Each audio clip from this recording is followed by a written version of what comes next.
Let's go. Well, look, I think the first couple of things to say is, thanks for joining us. We've got, I just need to open this guy up. 27 people on the call now.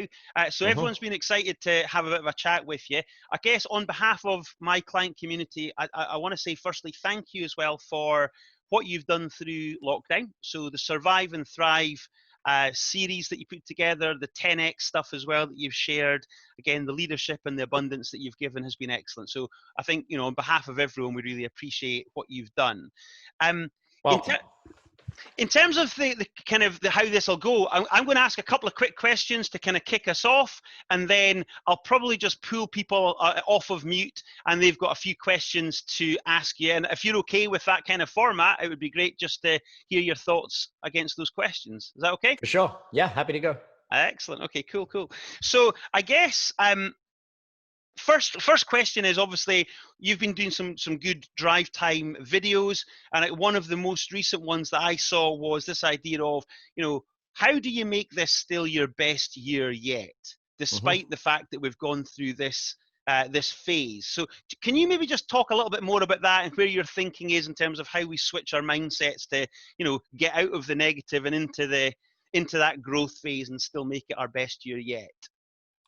Well, I mean, very simply put, it's the biggest opportunity we've seen in a long time. It is the antithesis of a crisis, because, I mean, the reality of a situation such as this is when the vast majority of serious transformation in business happens. So, first thing we've seen is geography has disappeared. There's no such thing as geography in business anymore. People will do business with anyone, anywhere, anytime. If they can get on a Zoom call, they'll do business with you. So if you're still thinking of your geographic region being what it used to be, then you have to change. Your geographic region now is an entirely different region than what it was at any stage in the past. You can be doing business anywhere in the world right now. It's as simple as that. And so we really need to, as business people, start to see that level of opportunity, not just, well, I say not just see it, I say act on it. What regions have you started doing business in the last few months that you didn't do business in before? Where have you started selling, marketing, all those sorts of things? Because very simply put, right now, the vast majority of business people in the world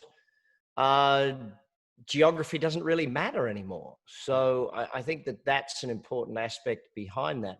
The second aspect of that is then that, when we sit down and we start taking a look at the biggest transformation usually doesn't happen in easy times, because you're not thinking you need to change. You're just going along doing things the way you did them because, hey, that's the way we've done them.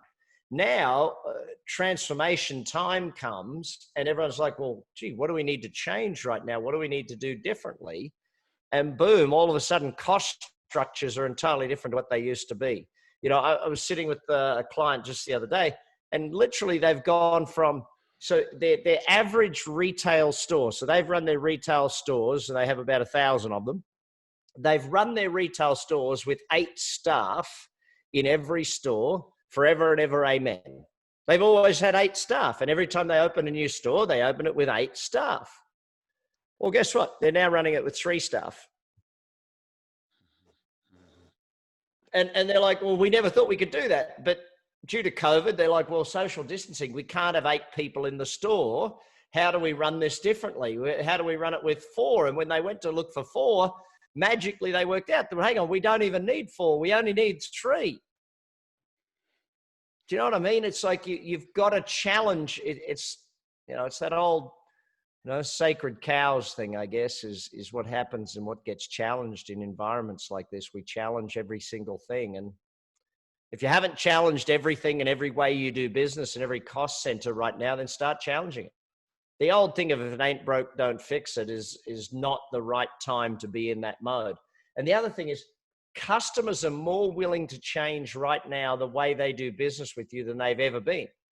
Like every one of you on this call has changed your buying habits in the last however long with some business, and you're okay with it. pre-COVID, you would never have been okay with shifting the way you do business with them, because it was like, no, I like going into the store. I like doing it that way. And now all of a sudden, here's a question for you. How many people do you think during this event set up online accounts for their groceries or online accounts for their, do you know what I mean? Like, everyone's changed how they're doing it. So to me, this is the biggest opportunity we've seen in a long time. And I would suggest that if you see it as anything other than that, then you and your team need to sit down and start saying, okay, how do we shift our thinking? Very good. And Brad, that leads us nicely onto my kind of second question, which is around mindset. And I guess one of the things that you've been particularly strong at over the years, as you've kind of taught us in Action Coaches, what are the things that you do kind of from a rituals perspective to really help build your mindset? So I just wondered if you might share some of the things that you personally do to kind of keep your mindset at the top of your game. Well, first of all, I have two mindset coaches. I have two people that work with me on my brain, and especially during this time. Not last week, the week before, I went and spent 4 days in Utah with one of my mindset coaches just to make sure, because I would look, and I thank you for what you said earlier, Alan, about me being out there this whole time. Well, here's the interesting fact behind that.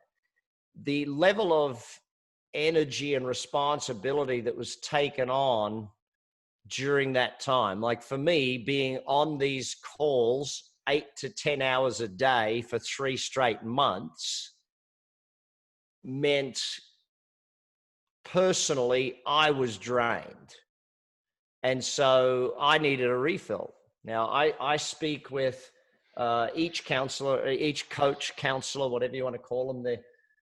They call themselves executive coaches. They're not really executive coaches. They're damn psychiatrists, and one's a psychiatrist and one's a psychologist. And yes, they're executive coaches, but really they just kick the living daylights out of me mentally to make sure that I'm not messing around with it. And that also, I'm very clear on the fact my wife is probably, I always tell her, I say, honey, if you ever notice me getting weird or crazy, let me know. I need to go and speak with either of my two people. And she's very clear in many occasions. So, honey, you need to go and see someone for a bit, because you're out of line right now. It's like, what do you mean out of line? The fact that you answered it with, what do you mean out of line, is exactly what I mean. So go and talk to someone. And so, there is, and this is the thing about coaching, many of you during this time, your coaching may not have been all business focused. It may have just been, holy shit, I feel stressed. I'm just killing myself right now. So that's one thing. The other is exercise. I'm twice a day exercising right now, twice a day, because once a day just isn't cutting it for me. It's like, between the kids and all of you guys and gals, business and family. I mean, I would imagine Vegas goes back into phase 1 today. After the numbers we saw over the weekend. And, so I can't imagine. The US has gone a different route to a lot of other markets. The US has gone the route of everyone's getting this thing. It's a matter of when they get it, not if they get it. So everyone else is going through shutdowns. Australia and New Zealand are like, not flatten the curve, eliminate the curve. And they're going to struggle through with that. America's just on the path of, you know what? And none of them will admit this. Like, you wouldn't want to be a politician who admits the fact that, hey, our goal is to just get through this thing and understand that we're going to have a bunch of people die, but they're never going to admit it. But that's basically the policy of America right now, is just go through this thing and realize that everyone's going to get it. The talk about stress levels, 2.5 weeks ago, my second eldest daughter came down with COVID. And, we all went into the whole panic mode and everything. And basically she had headaches and a stuffy nose. And it's like, thank God the teenage immune system is, Do you all remember what it was like to have a hangover in your 20s? No, because in your 20s, you never had a hangover. It's like, it's their body. So yeah, we were stressed quite a lot. We've actually, here's a business idea that we started yesterday. My buddy and I, he's a doctor, and we started our own hospital. And it's $10,000 a month to subscribe. And for $10,000 a month, you're guaranteed a bed should you need it. And he has guaranteed stock of hydrochloroquine and what's the other one? Remsdev, however you say that one. So he has guaranteed stock of those two things. And it's a private hospital that has its own facilities. So we start selling that. And I know the amount of rich people that will spend $10,000 a month to just say, yes, I'm guaranteed a bed, because literally our city right now, all the beds are full. So I'm sorry to hear about your daughter. Yeah, look, we for a while there were in very much panic mode, so we kept it very silent. And then when it got through to that, it was like, oh, thank God she's just a kid, and their immune system's strong. But yeah, I think the other thing, gang, is that just be social in whatever social way you can. I think that's I went and bought a side-by-side off-road racing car thing, and me and a group of buddies all went and bought them. And so now we all just go out racing in the desert, and it's just, we're on CB radio, so we're all talking to each other, but we don't have to be sitting right in front of each other. So all right, let's get to business now. Let's get to business. So I'm going to go to Claire. Claire, get yourself off of mute. Claire, you've got a question for Brad, so I'll let you kind of ask it, and then let's, as you say, get to business. Hi, Brad. It's nice to be talking to you. Got my hair done today because I knew we were on this call. Yeah, I was wondering, and you've answered a little bit of already, but when you feel like you're going around in circles and banging your head against the wall, what's your go-to thing that you do when you just you feel like you've said something the 7 requisite times to get it into someone's head? That's my question.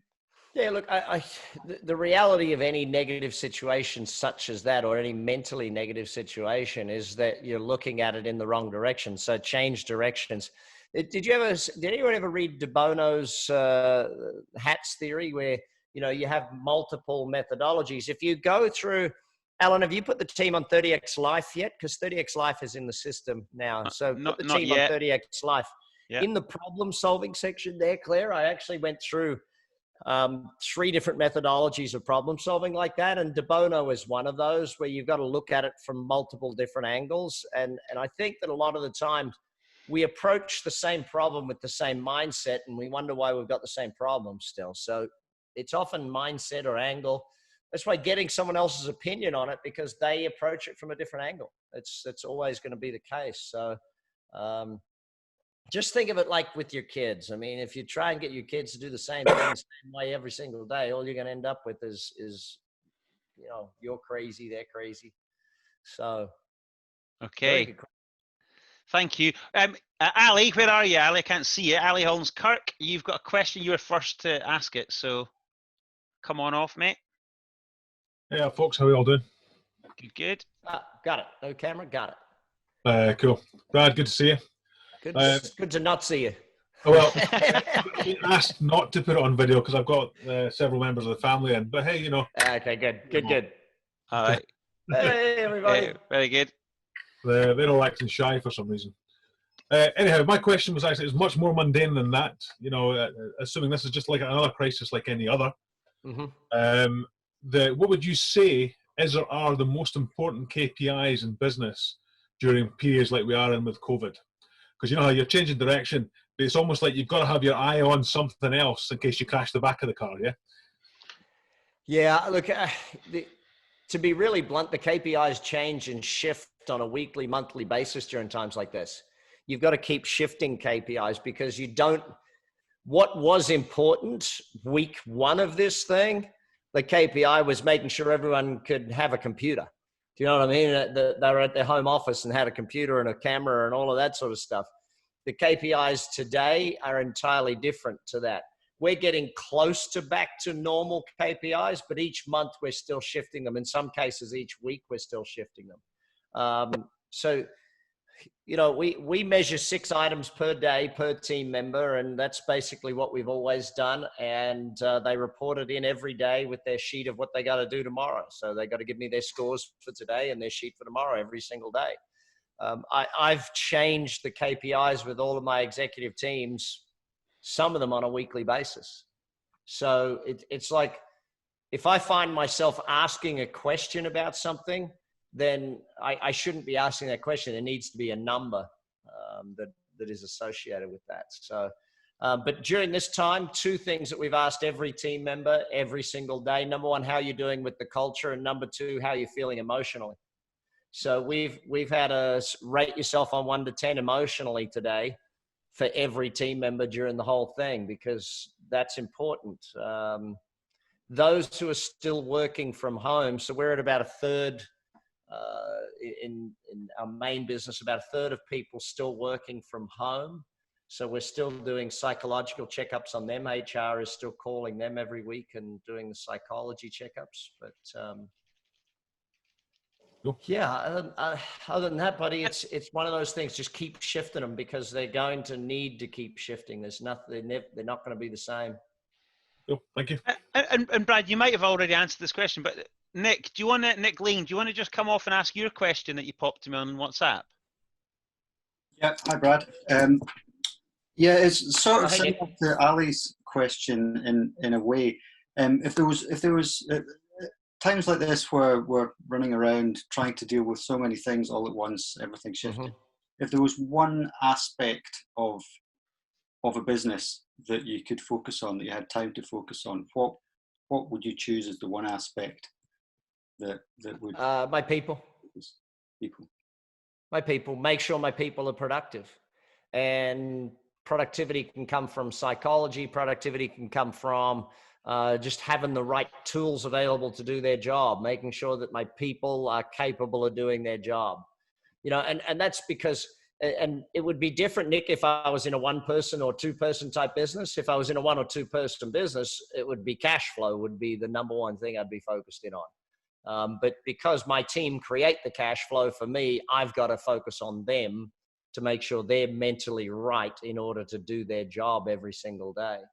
You know, and that's where, if you go back to one of the first things I was teaching in this, the leader being out front, the leader giving people something to focus on every day, making sure they're focused. Because if you don't keep them focused, they go to the news, they go to Facebook, they go to all the stupid stuff and start doing the panic and worry and all of those things. If you look at the change curve, that dip, that negative dip can happen at any point in time.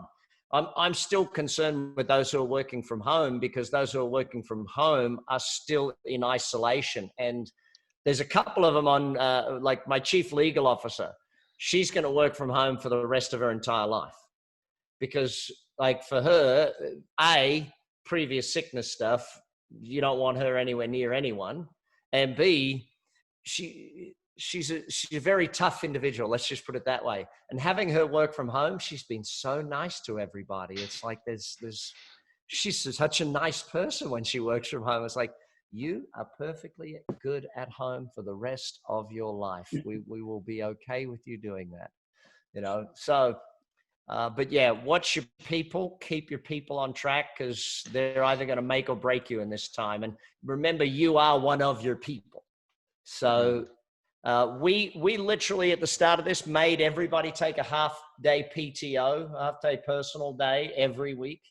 And said, you know, one of these Tuesday, Wednesday, or Thursday, you need a half day off, morning or afternoon. We don't care what, if you're a sleep in person, then great. Tuesday, Wednesday, or Thursday, sleep in, rest, get ready for it, do that, you know, and it's charged PTO. They get charged for it, but we just said to them, we need everybody fresh. So whatever it takes type thing. Great question. Thank you.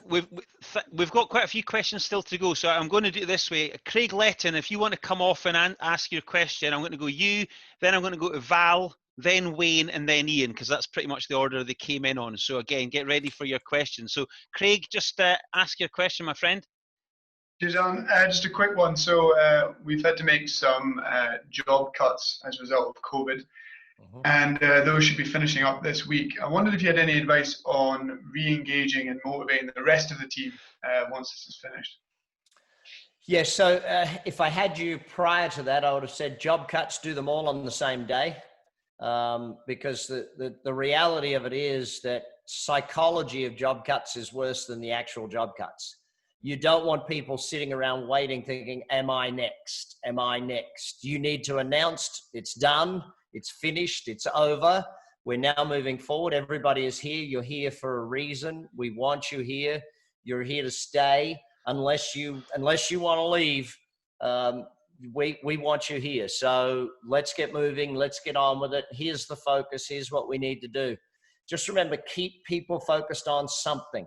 You know, if you don't give them something to focus on, very simply put, they'll be on the negative. It's always on the negative. Right now, when did you start letting people go? How many days ago? We started it last week, so we're a week in and we've got another week to go to get through the process. We should finish it by the end of this week. Okay, yeah, make sure it is finished by the end of the week. Do not go into another week with that. Finish it by end of week, and on Friday, have a full team meeting announcing that it's done.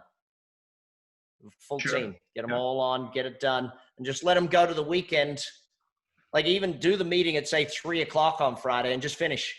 Just say, listen, we're done for the week. Everyone go home, have a good weekend, be with your family, and come back Monday fresh as, ready to go. Yeah, do you know what I mean? Like give them that feel. Give them that feel that they're ready. Great question. Cool. Thanks, Craig. Val, do you want to come off? You've got a question? Yeah. Hi, Brad. I have an accountancy firm, and before all of this happened, one of the things I was focusing on was trying to extract myself from being in the business so much, and a lot of that was actually chatting to clients and helping clients on a one-to-one basis. And because of COVID, I've had to spend an awful lot of my time talking to clients. Basically, the last 3 months I've spent on Zooms talking to clients and trying to help them through this, which is fine. But how do I start to extract myself from that as being all that I do on a day-to-day basis so that I can get back to focusing on where my business goes next? Go on vacation. Oh, good. I'm doing that on Thursday. Great. Yeah, take a week off. Take a week off and, you know, just be clear that that's what it is. And when you come back, you know, like I tell the story, many years ago, I made one of my clients who was a hairdresser go away. He went away skiing.